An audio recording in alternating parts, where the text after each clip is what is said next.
அப்போது விஜய் வந்து திமுக அச்சுறுத்தலாக தான் இருப்பார். திமுகவை பொறுத்தவரை விஜயை பலமுனை தாக்குதல் தொடர்ந்து நடத்துகிறாங்க. ஒரு பக்கம் சமூக வலைதளங்கள் பூரா பெரிய பெரிய சேனல்லாம் திமுக கட்டுப்பாடு கொண்டு போயிடுச்சு.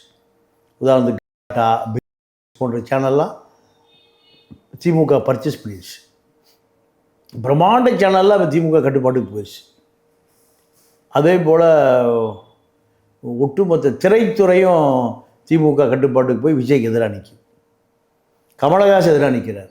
ரஜினிகாந்த், அஜித், இப்படி அத்தனை பேருமே விஜய்க்கு எதிராக திமுக கொம்பு செவி விட்டுருக்கு. அப்போ அதே போல் அரசியல் கட்சிகள் எல்லாமே சீமான் உட்பட. சீமா இப்போ விஜயலட்சுமி வழக்கில் ஜெயலலிதாட்ட எப்படி பம்மிட்டு உட்கார்ந்துருந்தார் 2012 நுனி சீட்டில். அதே மதிப்பாக ஸ்டாலின் முடி உட்கார்ந்துருக்கார். அதே விஜயலட்சுமி கேஸ்.